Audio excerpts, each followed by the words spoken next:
ปีพุทธศาสนาเอามาวันอายุ2,569ภาษษาปีรับใส่สุราสักราชวันอายุ1,387ตัวเลิน8แรม7ค่ำปีคิดวันที่17เดือนจนปี2525ในปางสร้างตือกรรมปฏิวัติวิปัสสนาภาวนาอาหันยอดธรรมนาตาปอกกำทนหนึ่งปีวัดพระธาตุสอมนาวันแต่นวันล้อมเมืองลังนครเมืองสิงตุงในระยะเวลาข่าวยาม8 โมงคืนต่อถึง10 โมงนี่ก็เป็นระยะเวลา2 ชั่วโมงนี้เอาก่อนที่ไรอย่างต่างเข้าสู่พระนิพพานเป็นวันทอน7หลวงป่อนมาแล้ว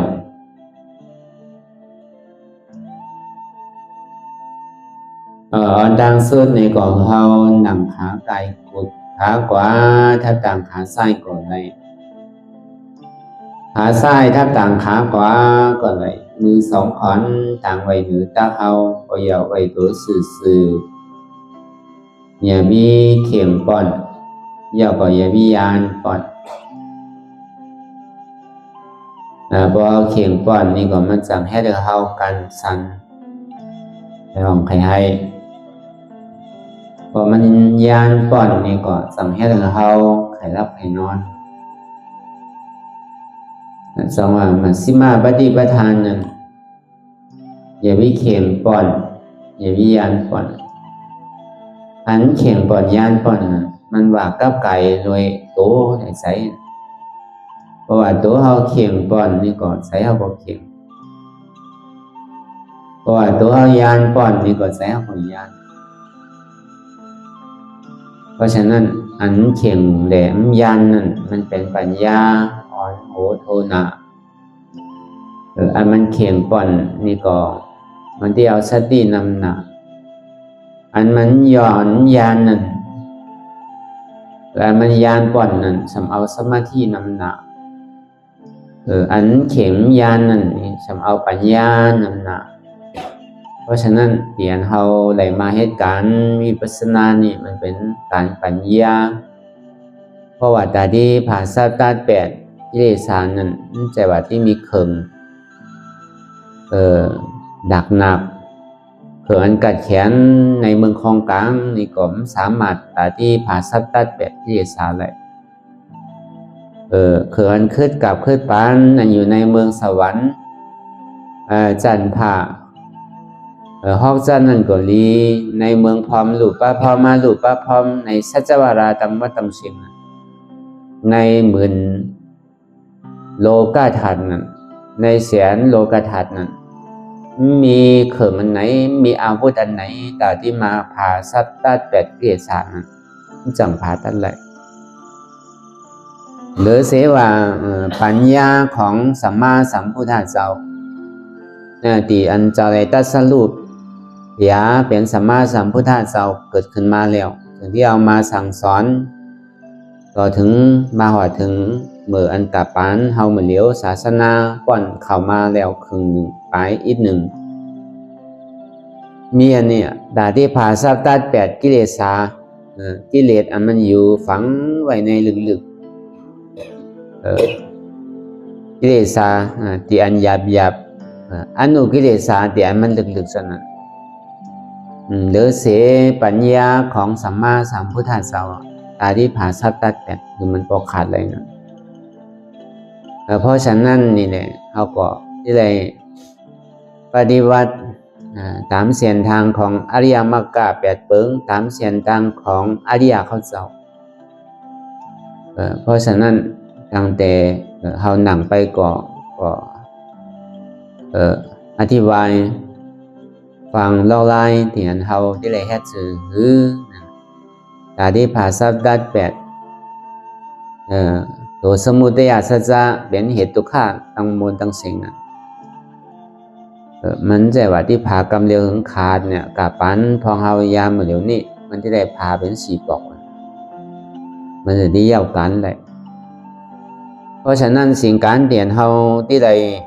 เฮ็ดจ้างถือไปนั่นในเอาปาลีว่าแต่หนึ่งภาวนากิจจาสองสาสีกรณากิจจาสามปหารนากิจจาสี่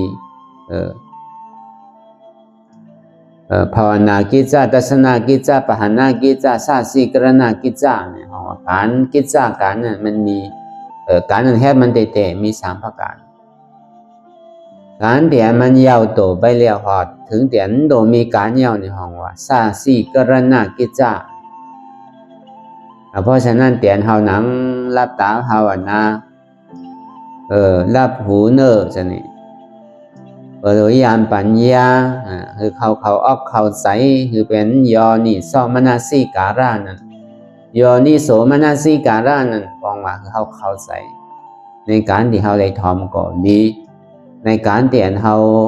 ได้พิจารณาดูตั้งแต่ร่างกายตัวตนที่มันพูดบอกเกิดขึ้นเป็นมานั่นหันสภาวะเปิงเตะ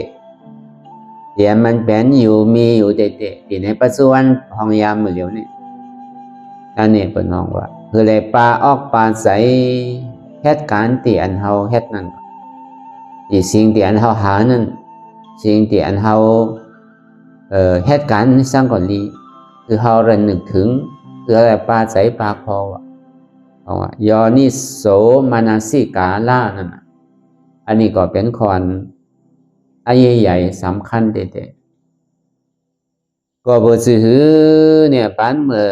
พุทธสัพพัญญูเจ้ายังอยู่นะมันเจ้าก็ฮอธรรมเทศนานั่นน่ะว่ามันเจ้าฮอธรรมเทศนาเนี่ยมันโดใส่ขยายเสียงเหมือนเฮาเหมือนเดียวพุทธเจ้าเสียงมันเจ้ารีถ่อมเสียงกว้างก็เหมือนหนังเสียงมหาพรหมมันว่านั่นไปอยู่ที่จอกไหนเสียงไหนอยู่ห้วยพุ่นบ่ยาวยานอ่านโหหลายอยู่จะหน้ามันก็อ่านโห10ลัก20ลักมันยาวก็มันเหมือนหนังอยู่ในพระพักในสองนาของพระพุทธเจ้าพระพุทธเจ้าใครแคดก่อไรเพราะฉะนั้นมันเหมือนเหลียวพอหอมใส่ขยาเสียงนี่ก็โกเสียงมันแหงนั่นน่ะพุทธเจ้าเฮานี่มันเป็นสินั้นเพราะว่ามันเจ้าฮอธรรมะเทศนาไปแล้วผู้ที่อันมาสลับรับฟังนั่นเอายอนิโสมนสิกาลานั่นพร้อมฟังเอานำธรรมคำสอนของพระสัพพัญญูพุทธเจ้านั่นเอาศรัทธาเป็นของว่าศรัทธาอริยานั่นศรัทธาอริยาเอาศรัทธาขึ้นมาตัด8วิจิกิจฉาอันตั้งยุ่มพิถันพิษนั่นขาดต้องลองไปยาวก่อ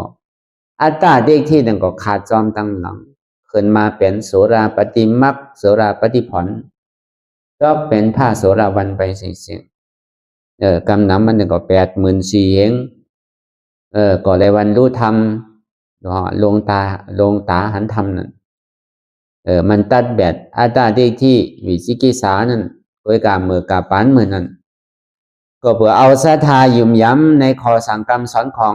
สัพพัญญูเจ้าแล้วก็ตัด8วิจิกิจฉาต่างๆแล้วก็อัตตานี่มันขาดตั้งหลังมันใจว่าอะไรมันหนัง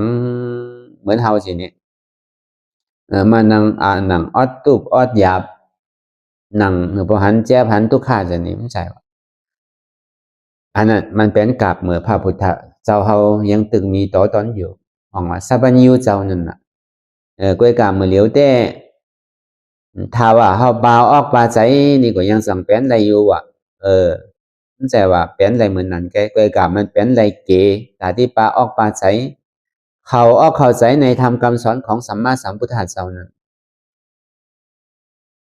เขาสำที่ได้เอากลับมือเหลียวเนี่ยมันเป็นทุกขะปฏิบัติปัญญาปุกราวะเมื่อกูบอกนี่เป็นสุขะปฏิบัติปัญญาปุกราวะมันจะว่าที่ได้หันทุกขะสุขะก็อะไรนี่ปานกำเดียววะโดยการมือเหลียวนี่เขาสำที่ได้เอาอัตตาเต็กที่เนี่ยอันเขายิ้มย้ำว่ามีโตมีตนมีหามีโหมีขามีมือจะนี่มีดองมีโตมีใจมีเจ็บเป็นเอ็นเก้าเป็นหลูกเก้าเป็นเนื้อเก้าเป็นหนังเก้าเป็นเลือดเก้าชนิดนี่เป็นหัวใจเก้าเป็นเจ็บเก้าชนิดอันนี้เราออกกันตั้ง พอเป้อันนี้แล้วนี่ก็วิจิกิจฉานั่นมันจะนิตอกขึ้นดังหลังว่าเพราะว่าอัตตาที่วิจิกิจฉาต้องลองเลี้ยวเนี่ยในกิเลส30ตัวเนี่ยมันก้อยไป2ตัวตายไป2ตัวก็ทั้ง8ตัวเลยพอเป็นพาริยะปุกรันพระพุทธเจ้าเปรียบเทียบว่าอนันตาวะเม็ดทรายที่มันอยู่ที่ผาตีนนั่นน่ะมันจะเอานิ้วตีนไปเคขึ้นมาเม็ดทรายที่อันอยู่ในองตีนที่อันหันอยู่เหมือนเหลียวนี่ยาวกว่าเม็ดทรายอันอยู่ที่ในน้ำมหาสมุทรลาเดซังลิ้นที่อันอยู่ในโลกานี่เลยซังอันไหนมันน้ำเนี่ยเจ้าอนันตาสังที่ว่าก็หลังว่าลิ้นทรายที่มันอยู่ในโลกนี่น้ำค่ะว่าเพื่อกาที่อันที่นิ้วตีนสะบันยูเจ้าเนี่ยมันอีกหนึ่งได้ค่ะเนี่ยมันจีน่าเนื้อว่าพระอริยปุกรานต่างตุกขาของพุทธศาสนาเนี่ยมันเหมือนหนังแผ่นดินเมืองเนี่ยตั้งน้ำมันน้ำเหลือเศษเม็ดหินเม็ดทรายที่อันอยู่ในน้ำมหาสมุทรเพราะว่ายังตึกเป็นพุทธศาสนาอยู่นั่นน่ะต่างตุกขาเนี่ยมันน้ำหมอกขนาดก็นี่พอเป็นพาริยปุกราแล้วเนี่ยต่างตุกขาเนี่ยมีหมอกกานิ้วตีนนั่นแกว่ามันดีเป็นกว่าเชนจาโดยอย่างนี้พอไข่เป็นนี่ก็อย่าไปโกเก้านั่นน่ะ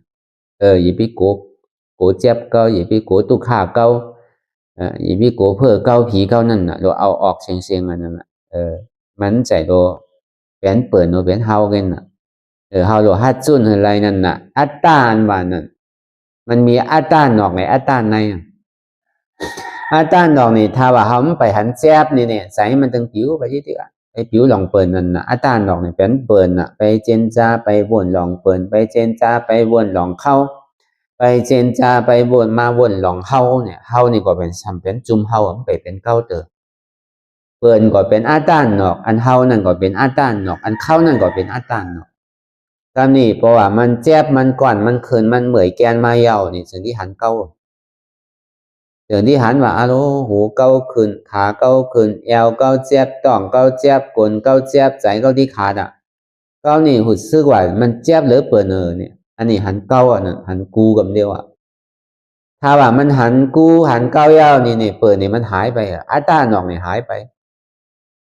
จังหวะตาที่เฮ็ดลองลายตาที่คืออัตตาหนอกหายนี่ก็ผมมีลายมันก็เฮ็ดสื่อเฮ็ดมันถึงมาหายมันหนังเหมือนไหนก็ใจผิวผมใจผิวมันนอนรับอะไรอย่างมันเหงารับกันน่ะนั่นน่ะมันมู่ลายตาที่ไวพาวางไหลอัตตาดังหนอกแต่นี่พอมาหาหน้าตาดังในนี่ก่อนโลหัตดังกันนี่นี่ฮะโลหัตจุนพองเขาก็ยามจุนมาหึงจุนมาน้ำเยาวลงหลองตายได้อย่าวิโกมันวันหนึ่งก็มันดึงที่ตายเมื่อphụcก็เมื่อฮือปาที่มาก็ปาดนี่ก็ปาที่มาใจเลื่อนนาก็เลื่อนนี่ก็เลื่อนนาใจปีนี่ก็หัวที่เป็นปีนาอันเฮามาตายในธรรมตายในการตลาดนั่นการหาธรรมนั่นมันแม่นเหลือเสียเปิ่นผ้าเสิร์ชเหลือเสียเปิ่นไว้ใจสินี่ของอันเฮาที่ไรนั่นแค่มเหลือนี่ปากปุ่นเฮงปุ่นหมื่นปุ่นแสนปุ่นเฮาที่ไรตั้งนานเมื่อเดี๋ยวนี้เฮาปั่นติ๊กอย่าไปเสียลายตาเหยาตานแทงรู้เหยารู้ทั้งตานสร้างตานตัวตานใจเฮามันจะเอาเงินตานใจมันจะว่าสอชนคือเอาเงินตานใจอันมันแม่นเหลือเปิ่นเอาตัวเฮาตานเอาขันธ์ธาตุเฮาตานเนี่ยอันนี้มันเป็นเมียวที่อันเปิ่นตานใดหยาบเฮาสัมภาษณ์ตานอะไรนี่มันที่มีอันแตกสื่อใดอย่าไปกลัวมันยอมเตียนสิ่งเตียนเฮาตานไปนั่นมันไปแก็บซีมไว้ตั้งนาเฮานี่มันจังว่าอย่าไปกลัวมันที่หายได้สิ่งเตียนเฮาเลยถวายทานไปนั่นมันไปให้ทางสร้างปองไว้ตั้งนาอันตานเฮาที่ไรพระรานี่สองมันตั้งนานน่ะมันที่มีทางนำแค่มเหลือนี่ดีเหลือนี่ตีอยู่ตีเศร้าตั้งนานนั่น เพราะฉะนั้นอย่าวิธีตัวเขานั่นโลหมอตานผ่องกำว่าตานนั่นวันนั้นเอาขันธ์ท่าตังหาที่โกต่อไปตินนั่นถวายต้านคือแก่พระพุทธเจ้าถวายต้านคือแก่พระสัทธรรมะเจ้าถวายต้านคือแก่พระอริยสังฆเจ้าอันนี้บอกว่าเขาตันเขาตั้งสัจจะอธิษฐานแล้วก็นี่พอมันเจ็บมันก่อนมันคืนมันเหมยมันแกนมานี่ก็อย่าพี่หนึ่งอันสิติเขาตานเอาลงนั้นใจขาเขานั่นพอยังตึกว่าเป็นขาเขานี่บอกว่าเขาตันเตะเขาตันเอาสำหลักเอาขึ้นนั่นสำทุงนี้ก็นี่พอมันมาใส่ในใจบอกให้พูดให้ขาดเป็นกรรมอ่ะบนหอนหนังใจตายนะใจตายพอที่เกิดนั่นน่ะบนหอนคือรีเดะหนังอ่ะอารมณ์ใจบอกให้ตายให้พูดเป็นกรรมนั่นอันนั้นอ่ะพอที่โกตายนี่ก็ซ้ำคือละนึกถึงว่าอ๋อใจเรานี่ก็ถวายทานอย่ารู้ถูกที่เอาปอกขึ้นถ้าว่าโกตายแหละปอแปดนี่ก็ปองว่าเขามันตานเตะเขาแปดแล้วน่ะเขาสำทุงนี้ก็นี่ขันธ์ท่าต่างหากน่ะถ้าว่ามันแจ้ไปต่างปึกต่างเมื่อต่างเสียงเมียขาก็หายไปทางไหนก็ไม่รู้ตัวนั่นก็หายไปทางไหนก็ไม่รู้ใจนั่นก็หายไปทางไหนก็ไม่รู้นี่เจ็บนี่ก็ตานเสียงนี่ที่ขันไรเฮียงที่เขาบอกตานอย่างลงไข่เจ็บก็เป็นหลองมันน่ะมันแต่ว่ามันที่มีเป็นขืบดูเจ็บนั่นมันแต่ว่ามันที่มีเป็นศอกเป็นวาเป็นลักก็มันใส่ก็ถวายตานนี่ก็จุนนี่กันนะมันแต่ว่าที่หือจุนตึงวันแต่ว่าที่หือจุนตึงปาดตึงเรือนตึงปีก็มันใส่หรือเขาจุนในระยะเวลาที่อันเขามันหนังปฏิวัติ2 ชั่วโมง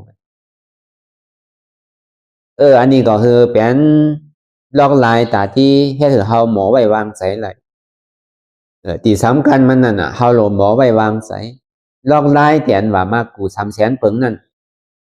มันเป็นลอกลายตาที่ขาซับตัดแปดกิเลสาลงที่อันมันเมียวที่หาหยาบนั่นหยาบกว่าตัวนั้นที่ไปหาที่ไหนแต่ที่ผ่าซับตัดแปดกิเลสานั่นไปหาเมืองคอนก็ไม่มีหาเมืองสวรรค์จันทราก็ไม่มีหาเมืองพร้อมหลู่ป้าพอมาหลู่ป้าพร้อมก็ไม่มีเด้อเสศาสนาพุทธคำพาเป็นเจ้าในกับปานพองยามเหมือนเดียวเขานี่ห้องว่าปอที่ว่าง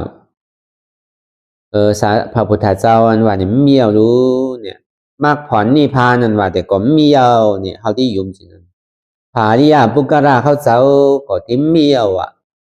ตั้งแต่พระโสดาปฏิมรรคโสดาปฏิผลสัตตกามีมรรคสัตตกามีผลอนาคามีมรรคอนาคามีผลอรหัตมรรคอรหัตผลนั่นว่าแต่พระอริยาเขาเจ้าแต่ถึงเมียวเนี่ยในใจเขาที่ว่าก็ที่เคยว่าอยู่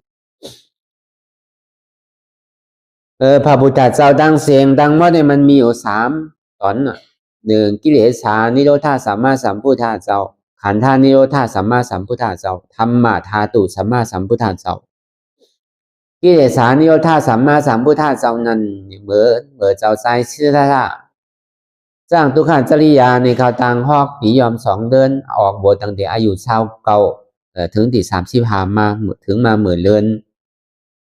7 ขึ้น14 ค่ำมาจังคือกำตราตั้งแต่6 ค่ำต่อถึงเมืองเลียงพอดมาถึงเหมือนเดือน7 มนนั่นนี่ก็สัพพัญญูเจ้าตัดผาสัพพัญญูในตอนไม่โพธิมหาโพธิอันเป็นว่าปุถากายาเหมือนเลี้ยวนั่นวัยเมืองเลียงมานี่ก็อาสวะขยานนี่ก็กิเลสาหิงหาปากมันไกวตายหมดแบบนั่นห้องว่ากิเลสานิโรธาสัมมาสัมพุทธเจ้าในกิเลสาสัมมาสัมพุทธเจ้าห้องว่าสาอุปาทิเสชานิปันอันนั้นพระพุทธเจ้าตอนตี1น่ะอยู่ว่าในข่าวดัง45 ว่าอายุตันเจ้าเลยอยู่80ถึงมาเมื่อเรือน7 มอนเหมือนกันเรือน7 ขึ้น15 ค่ำน่ะตันเจ้าก็เลยเอาเขาสวนมหาคำไปปรินิพพานไปอันนั้นพระพุทธเจ้าองค์ตี1ก็เขาก็ไม่ได้ท็อปพระพุทธเจ้าองค์ที่2นั้นแกนเจ้าเข้าสู่มหานิพพานห้องว่าอานุปฏิเสสานิพพานดับขันธ์5ต่างหากไปสู่เสวยดิกติพานิพพาน ตีอันพระพุทธเจ้ากูเจ้าพระปัจเจกเจ้าเข้ากูเจ้าพระอรหันต์มหาสาวกะอัครสาวกะปกติสาวกะเขาหอดเข้าถึงตีเรียนวิมุตติเรียนวิมุตติห้องว่านิจังสันติสุขขังอมตะธาตุหลักขัน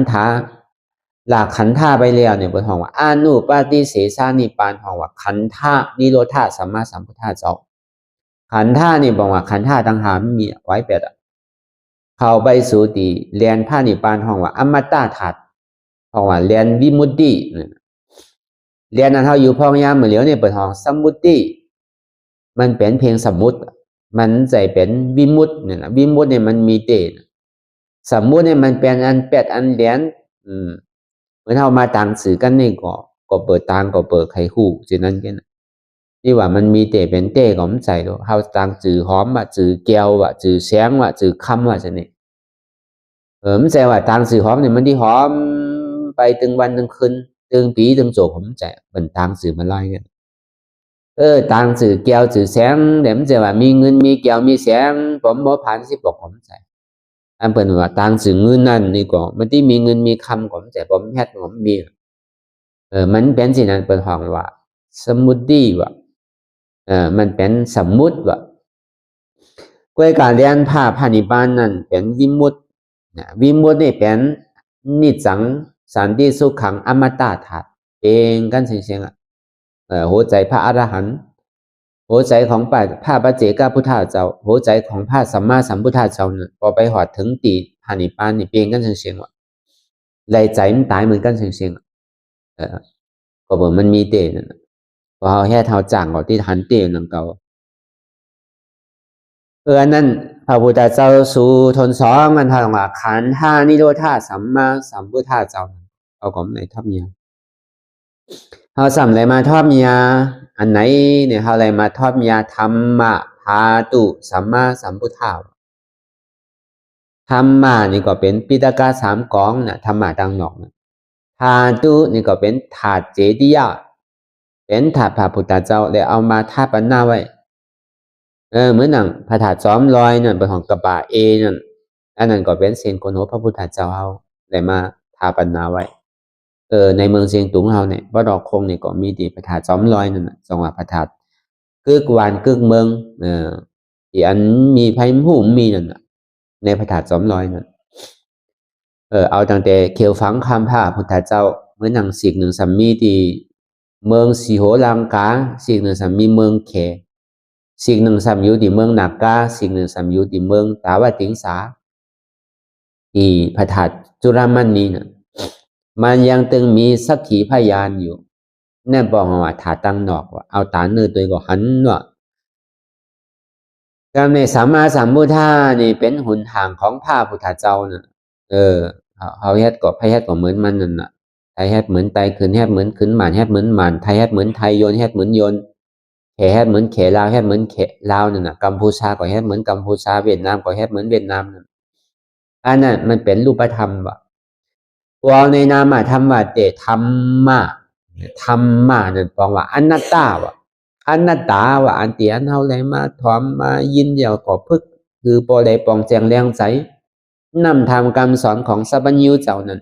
ปกติเฮาไปหำไปเห็นเอามันง่ายๆมันก็มันใจเป็นขิงมันเดียวอ่ะเหมือนเดียวนี่เอาที่ไปเห็นก็มันตันเปิ้นอ่ะเพราะฉะนั้นอันง่ายมันมีนี่ว่าธรรมะปองว่าอนัตตาว่าอนัตตาว่าของว่าธรรมะว่านั่นอันเฮามาเพิ่งอยู่มื้อเดียวเพราะว่าความไตเนี่ยพระองว่าตะลานั่นน่ะเข้าปังตะลาเนี่ยตะลาเนี่ยมันเป็นความหมายไตก็ห้องซ้อมว่าเอาธรรมว่าเตเป็นธรรมว่ะคือเฮาก็ห้องว่าเป็นธรรมนั่นน่ะพอเอากรรมมันมาในปาลีว่าเตเนี่ยเป็นธรรมว่ะธรรมมันว่านั่นธรรมะเนี่ยแปลว่าอนัตตาว่ะสัพเพธัมมาอนัตตาเอโกธัมโมอนัตตาโตธรรมดังโมดังเสียงนี่มีตัวเรียวของว่าอนัตตาอันนี้อันเฮาที่เลยมาถอมมายินที่มาเลยจ้างตือกรรมปฏิวัติที่เลยมาเห็นผู้หือปอปองอกปองใจเขาอกเข้าใจอนัตตาอันว่านี่มันก็มันน คือเฮาหมอสละยึดยับอันเดียนเฮาเลยยึดยับกับมันไว้อันเฮายอมปล่อยยอมผ่ายอมวางนั่นเฮาสำนวนมาพึ่งนะหือมันที่ปล่อยที่ผ่าที่วางที่ปล่อยไหลเพราะว่าในโลกโลกาเรานี่ก็เปิดตุกขะยันเปิดว่ายึดยับกับมันว่าเป็นของเฮาจังว่ามีน้ำก็ตุกขาน้ำมีเกก็ตุกขาเกมีนี่ก็มีลองตั้งตุกขาสังก็เปิดเฮาไข่มีนั่นน่ะมันจะที่ตุกขาพอหอมไข่มีป่อนมีเลยนี่ก็ติ้มตุกขาเพราะฉะนั้นซาบันยูเจ้าจะนี่ว่าทุกสิ่งทุกอย่างทำทั้งหมดทั้งเสียงเตียนเฮาไหลยินไหลหันไหลนวมไหลกินไหลตีไหลเตอไหลจะออกจะใช้นั่นทุกสิ่งทุกอย่างเนี่ยมันเป็นอนัตตาเสียงมันมีตัวตนจังไปบังคับได้ทำดังเมื่อดังเสียงนั้นมันมาอย่างติอนัตตาจังว่าทำมันวันเป็นอนัตตาคำเดียวอันนี้อันเท่าไรมายินอยู่นี่ปองว่าเท่าไรทอบมันจะว่าไรทอบอองเร็วไรทอบเป็น84,000เหงอองพระพุทธเจ้าเนี่ยเมื่อพระพุทธเจ้ายังอยู่นี่ยังเป็นอองเดียวไปเมื่ออันกิเลสานิโรธาสัมมาสัมพุทธเจ้านั้น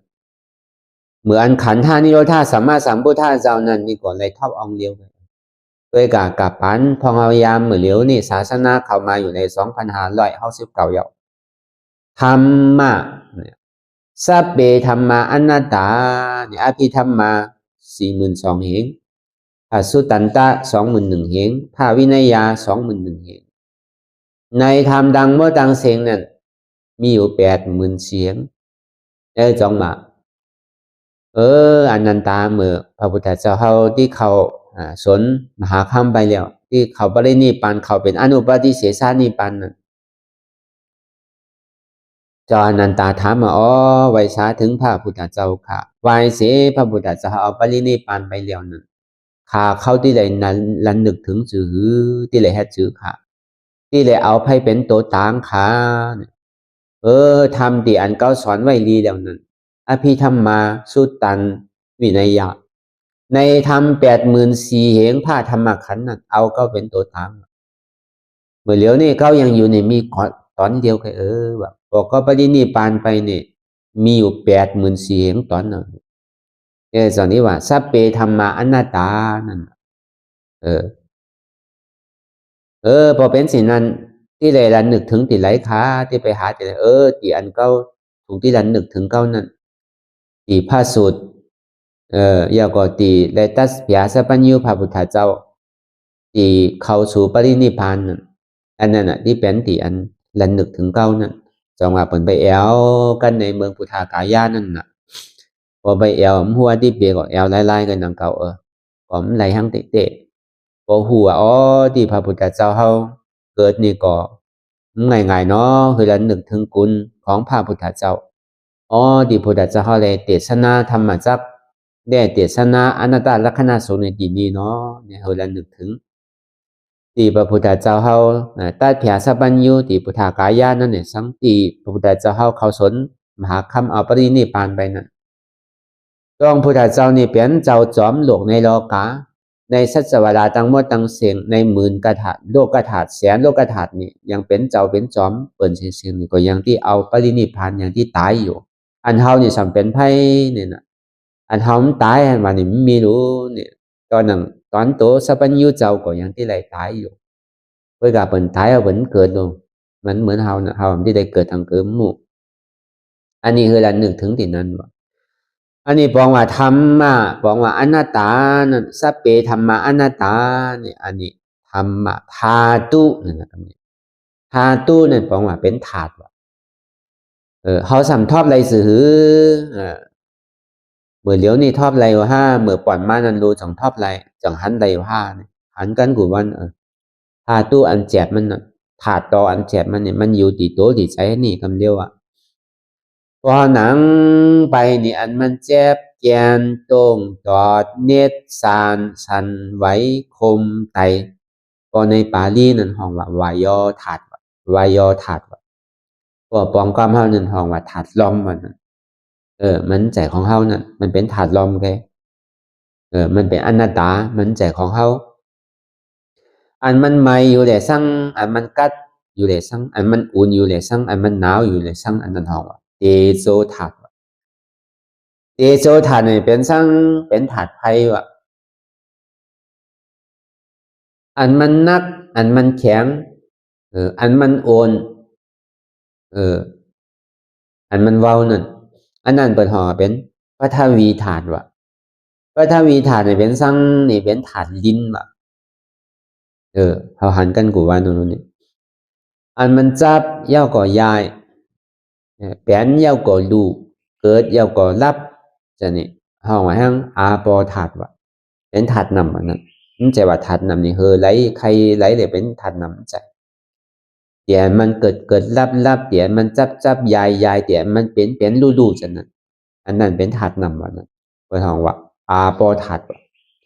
อันเฮาหนังรับตาหันสภาวะธาตุดินนำลมไพ่นั่นปองว่าอันเฮาหันเจ็บแกนตรงตอดเน็ดสานสันไหวคอมไตไมกัดอ่อนแข็งสู้ตุ่มจับยายจึมยอดเป็นดูน่ะเป็นธาตุดินนำลมไพ่อันเจ็บแกนตรงตอดเน็ดสันไหวนี่เป็นธาตุลมอันไมกัดอุ่นหนาวนั่นเป็นธาตุไฟอันนักว่าอ่อนแข็งนั่นเป็นธาตุดินอันจับยายจึมยอดเป็นดูนี่เป็นธาตุน้ำอ๋อมันใจเก้าลูนี่มันใจตัวเก้ามันใจเก้าลูนี่มันเป็นสภาวะของธาตุดินนำลมไพ่ไงบาดอะไรเนาะเป็นอนัตตาอันเฮาหมอว่นหมอวางสิ่งนี้ในห้องว่าทับยาทาตู้ว่านั้นทาตู้เนี่ยบอกว่าเป็นธาตุสัมมาสัมพุทธะเจ้าในสัมมาเนี่ยบอกว่าสัมมาติที่ว่าสัมมาสัมพุทธะเจ้าเนี่ยสัมมาติที่สัมมาสังกัปปะว่าสัมมาติที่ต่างหันจอบสัมมาสังกัปปะต่างพิจารณาจอบอันนี้สองภาคการนี่บอกว่าทับยาตัวพระพุทธเจ้าก็เปิดตัวของพุทธเจ้าเด็ดๆวาจาของพุทธเจ้าเด็ดๆเนี่ยเป็นสัมมาติที่ได้สัมมาสังกัปปะเป็นปัญญาคำเดียวศีลเนี่ยสมาธินั้นสัพพัญญูเจ้าย้ำไปเป็นย้ำไปมาเตอนี่ก็มันเป็นของกึกหลวกกำพาศีลนั้นศาสนาไหนนี่ก็เป็นมีศีลศาสนาไหนก็เป็นมีสมาธิอันนี้ก็เหมือนนังถ้าหลักสีเข้าจะนั้นเหมือนว่าเป็นศาสนาพุทธแต่นั้นเป็นศาสนาพราหมณ์นั่นเปิ้นก็มีมาแต่ก่อนตั้งแต่เมื่อพระพุทธเจ้าเฮายังตึกเป็นหนออรองอยู่ตึกเป็นปังใต้อยู่นั่นก็เปิ้นบ่มีเอาน่ะย้ำไปมีศาสนาเดินนั่นมันยังฮู้จักกรรมศีลกรรมธรรมน่ะปันพุทธเจ้าเฮาเป็นกลางคำเนี่ยซังเป็นนกยุงคำเนี่ยซังเป็นหนูเผือกเนี่ยซังเป็นหมูเนี่ยซังจะนี่เปิ้นก็มีศีลไว้เอาบ่มันโดไปย้อนดิไผเหมือนดังพระพุทธเจ้าสัพพัญญูเฮาเป็นปังใต้นั่นเมื่ออันกลับเป็นปังใต้นั่นเขาจะมีไตก่อกันนะพระพุทธเจ้านี่เป็นปังใต้มีปังใต้ยาวก่อหมาลีแน่ยาวก่อมียาวก่อแมวนำอันนี้เขาเป็นไตก่อกันนะเขาตั้งสัจจะอธิษฐานว่าอันเป็นปังใต้คุณปังใต้อันวันนั้น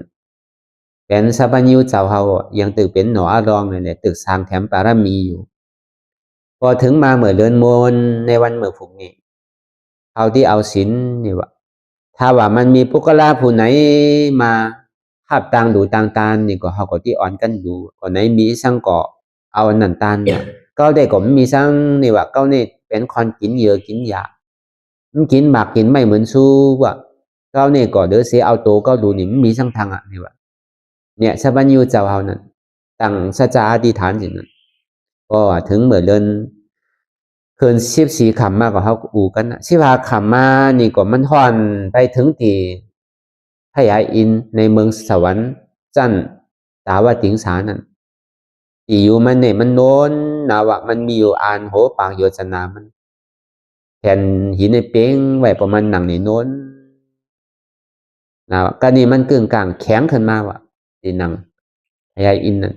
แข็งนั่นแหละไหม้ขึ้นมาว่าเป็นซังนี่ว่าพญาอินทร์ก็กลัวเพิ่นมายาที่อยู่มันนั่นน่ะเป็นไผที่สร้างแถมปารมีที่มาแทนที่เก่าเยอะนี่ว่าถึงมันมุ่งด้วยเป็นหนออันรองเข้าโดนนั่นเขามีสัจจะอธิษฐานนั่นก็แหละปารมีเขานั่นที่เกกาเขาที่ไป สร้างแถมปารามีเขาก่อนนี่วะมันก็จึงได้ลองมาเลยแค่ปุ๋งหน้านั่นนะหนุ่มโคขาวโคเผยก็มาลูคามนั่นนะ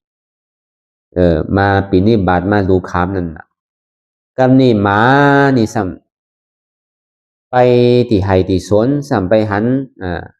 พอเข้าหอพักที่ควันเข้าลืมไว้มันก็จึงที่ห้อง2-3กำมันนะเจ้าของนี่จองมันมีเจ้าเขาเนื้อนี่จองมันมีเจ้าว่า3กำกับไพ่มตักเสียงมันก็กลับมาเอามาไว้ลิงนี่ก็สั่งไปในเถินในป่าไปไหลมาหมากจอกไปไหลมาหมากจอกไอ้ก็ตอนหมากจอกกันอยู่ในเถินในป่านั่นมันก็ห้องลิงนั่นก็สำหูกำโกนกันมาเมื่อกูปอกก็ห้องหาว่าหมากจอกตอนนี้นี่จองมันมีเจ้าอยู่หรือว่าหมากจอกมังมงทีนี้จองมันมีเจ้าว่าเป็น3กำกับไพ่มตักเสียงตอนที่เอามาว่าลิงก็กำนี่มีเนี่ยสำเข้าเถินไปเลยหมักล่างว่ะมันก็ห้องเหมือนกันสินั้นนังเก่า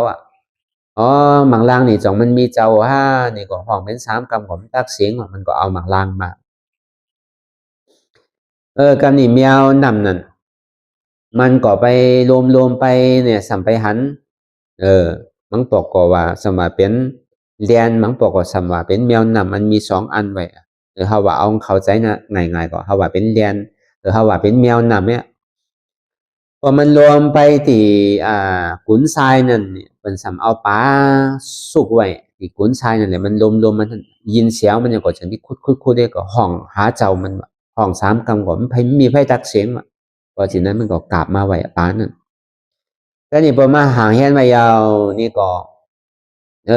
ขุนยีนั่นผ่านแป้นปุ๋งหน้ามายาแมวนำนี่ก็เอาปลาดูมัน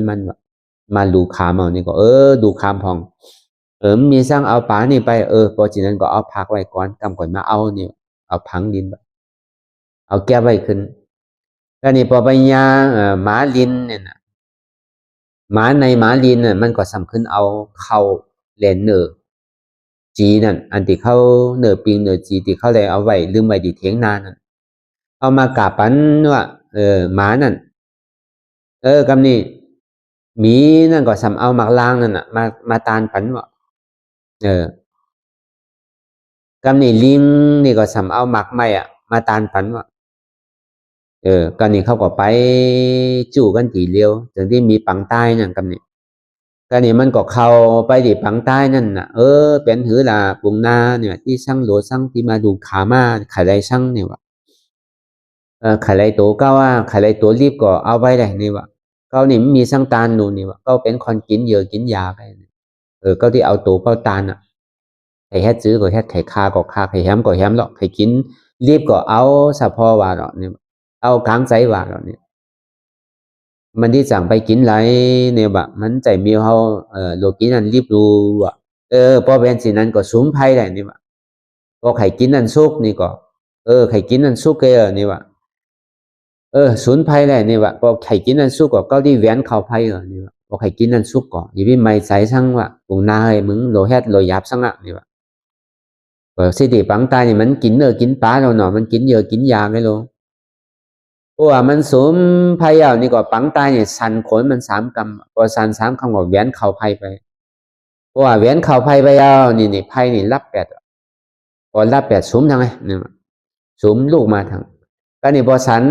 ขอนมันอย่างก็แหวนเข่าไพ่ทางว่าสำรับไปทางปอกก็นี่ทำสูมทางแรกนี่ว่ะเพราะว่าสูมยาวนี่ก็สันขอนมัน3กำนี่ก็แหวนเข่าไพ่ก็รับทางว่าอารมณ์มันอามยองนะว่ะอันเจ้าปุ่งนานั่นอารมณ์มีไพ่อันมาฮัดดูปตันนีตันเดินเนี่ยก็มาอยู่มาเปลี่ยนในสู้ผมใจว่าเป็นไพ่เนี่ยเป็นพญาอินเนี่ยว่ะอยู่ในเมืองถามว่าติ๋งสาพุ่นแถมมาสร้างแถมปารามีขุนผังใต้เขา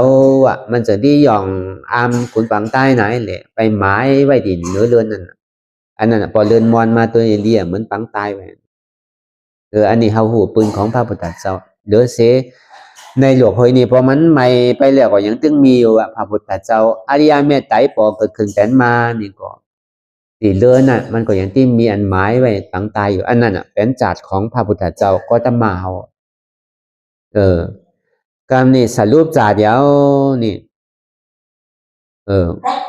อันเป็นลิงนี่สมาเป็นไพ่นี่ว่ามาเกิดเป็นเจ้าสารีบุตรลาวะอันเป็นหมานานูสมาเป็นไพ่เนี่ยสมาเป็นเจ้าอนันตาวะอันเป็นหมีนานูสมาเป็นไพ่เนี่ยสมาเป็น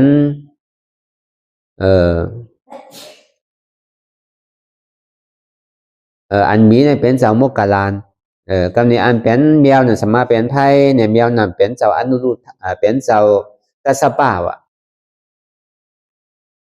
อันเป็นขุนนี้นะหนูสัมเป็นไพ่มาเป็นเจ้าอนุรุทธาวะอันเป็นปังตายเนี่ยหนูสัมเป็นไพ่เนี่ยมาเป็นสัพพัญญูเจ้าเฮาวะอันนี้จัดเดียวจัดเสียงอันนี้เขาว่าปานเมื่อกูบอกนั่นเปิดย้ำโดไปย้อนศีลย้อนช่างเนี่ยมันถึงมีไว้นั่นนะแต่จังว่าศีลแต่สมาธิเนี่ยมันเป็นของกึกหลกกำพาเพราะสัพพัญญูถ้าเจ้าเฮาเกิดเปลี่ยนมาอย่างนี่สมาธิที่สามารถสังกัปปานั่นสัพพัญญูเจ้าถึงที่คู่ไม้เลยเอาศีลและสมาธินั่นน่ะมากึกจอมปัญญาเปิดห้องว่าศีลของปัญญาเปิดห้องว่าสมาธิของปัญญาวะอันนี้สันนิว่าเป็นศีลของศาสนาพระพุทธเจ้าสมาธิของศาสนาพระพุทธเจ้าอะเพราะว่ามันปราศจากปัญญาหน่วยนั้นสมาธิและศีลเนี่ยมันใจเป็นของศาสนาพุทธเจ้ามันเป็นนอกศาสนาเป็นก็มีเป็นมีศีลมีธรรมอยู่เป็นก็จ้างตือกรรมปฏิวัติบางปอกนางจุ๋มปวกบ่ออกโหหนังอันโหเรือนโหปีมันตุกไปทางไหนก็วันแฮดไหลโดยกะมันมีปัญญาพระพุทธเจ้าเขาเอาปัญญานั้นมากึกจอมเนี่ยเป็นสิ่งที่เขาสัมมาตัวนี้เป็นตัวปัญญาสัมมาติที่สัมมาสังกัปปะเนี่ยปัญญาหันจอบปัญญาพิจารณาจอบเนี่ยสัมมาวาจาจอบเนี่ยสัมมาอาชีวะปัญญาศีลจอบเนี่ยปัญญาการเลี้ยงอาสาสายใจจอบเนี่ยสัมมากัมมันตาการงานจอบเนี่ยสัมมาวายามะความเป็นจอบสัมมาสติความละนึกละนึกจอบสัมมาสมาธิความการตั้งมั่นจอบนั่นนะประปองความขึ้นเฮาต่างพิจารณาต่างหันจอบต่างพิจารณาจอบวาจาจอบการงานจอบการเลี้ยงอาชีพจอบความเป็นจอบความระนึกจอบการตั้งมั่นจอบนั่นสัมมาเนี่ยบอกว่าปัญญาวะปัญญาหันจอบวะปัญญาพิจารณาจอบวะปัญญาอูจอบปัญญาการจอบปัญญาเลี้ยงอาสาสายใจจอบปัญญาความเพียรจอบปัญญาความระนึกจอบปัญญาตั้งมันจอบวะสัมมาตัวนั้นอันนี้แต่เจ้าหาวันยัดเอาศีลเนี่ยสมาธินั่นนะมากึกจอมปัญญาจนที่ห้องว่าศีลสมาธิของพุทธศาสนาเพราะว่าศีลต่างเสยต่างหลองพอมันปัญญาในศาสนาเปิดนั้นมีสามารถตรงนี้มันก็เป็นศีลสมาธิลายไงมันมีปัญญากึกตามจอมเพราะฉะนั้นเนี่ยสัมมาสัมพุทธเจ้านี่เป็นตัวสมาธิที่สัมมาสังกัปปะในสัมมาทิฏฐิสัมมาสังกัปปะนี่มันเป็นเขิงตาที่ภาษาตัดแปดกิเลสตั้งหลงตั้งหมดตั้งเสียงเพราะฉะนั้นอันเฮาเลยมาทอบยาเมื่อเหลียวนี่เฮาเลยมาทอบยาพระพุทธเจ้านี่มีอยู่เป็นอยู่84,000เหงตอนทำมันวันนั้นเป็นอนัตตาธาตุอันวันนั้นเจ็บแก้นตรงตอดนี่สามเป็นธาตุดินน้ำลมไฟสัมมาที่สัมมาสังกัปปะนั่นเป็นพุทธะเจ้าตั้งหันจอบตั้งพิจารณาจอบเนี่ยนี่เป็นปัญญาเพราะฉะนั้นสิ่งที่อันเราใครคนดูในที่โกต่อไปตินเนี่ยอันนี้เป็นตัวปัญญาคือเราพอเลยหันจอบคือเราพอเลยพิจารณาจอบเนี่ยหันจอบเนี่ยหันถือหันบ่าว่ามีโหว่ามีขาว่ามีมือว่ามีตัวว่ามีใจว่ามีเจ็บพิจารณาจอบนั้นมันเป็นอนัตตาตัวนี้ก็ว่าใจของเราเป็นอนัตตาใจนี่ก็ว่าใจของเราเป็นอนัตตาเจ็บนี่ก็ว่าใจของเราเป็นอนัตตาดูปานี่ตัวตนนี่ก็ว่าใจเราเป็นอนัตตาวิญญาณนี่วิญญาณอันหับหูนี่ก็ว่าใจเราเป็นอนัตตาเวทนาอันที่ใดหับหูนี่ก็ว่าใจเราเป็นอนัตตา สัญญาที่อันไรฮับผู้อยู่นั่นก็ว่าใจเราเป็นอนัตตาสังขาระอันที่ไรเหลียกไล่พ่ายไปในภาวะจัดหนึ่งแล้วจัดหนึ่งพ่ายไปตีหนึ่งแล้วตีหนึ่งนี่ก็ว่าใจเราเป็นอนัตตาจังว่าขันธ์ห้าภาการนี้บอกใจเราเป็นอนัตตาสเปสังขาราอานิจจสังขารตั้งหลายหมองมันเต็งสเปสังขาราทุกขาสังขาราตั้งหลายมนนี่เป็นทุกข์สเปสังขาราอนัตตาสังขาราตั้งหลายมนนี่เว้าบังคับใดบอกเป็นตัวตนของเราเนี่ยบอกมีตัวมีตนบอก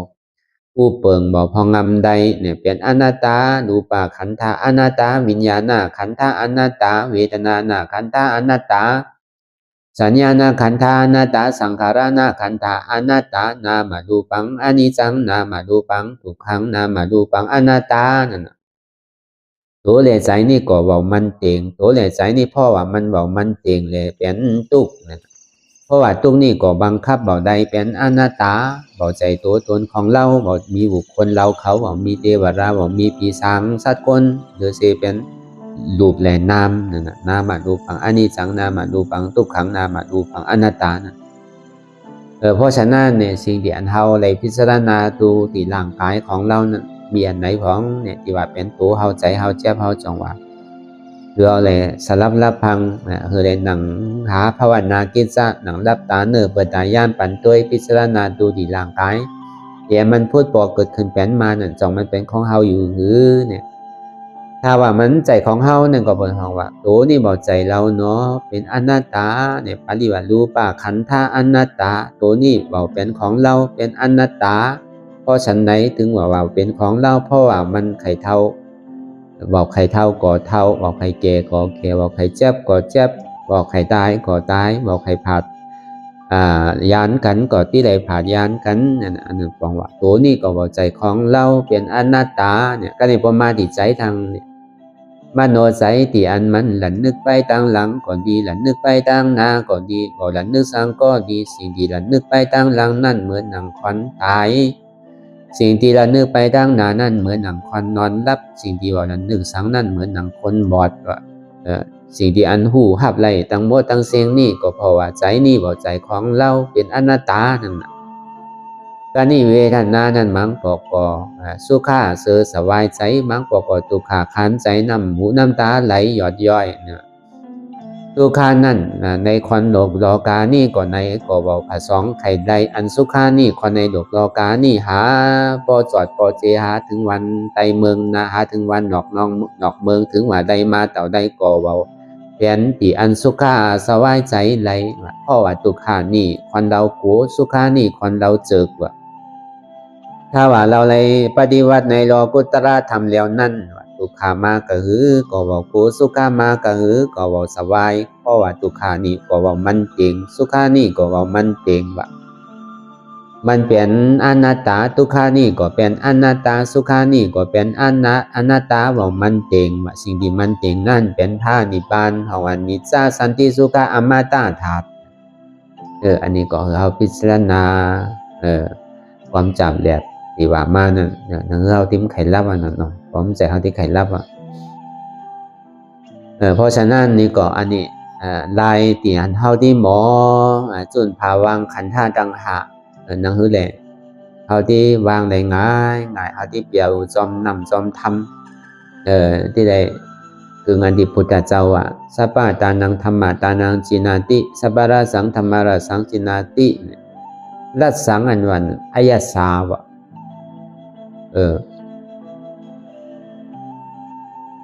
สัพพะราติงธรรมาราติงจินาติอันเฮาเลยเปียวจอมนำทำคำสอนสัพพัญญูเจ้านั้นเมื่อไหนก็อิ่มไม่บอกเมื่อไหนก็เบื่อบอกว่าอันเลยเปียวจอม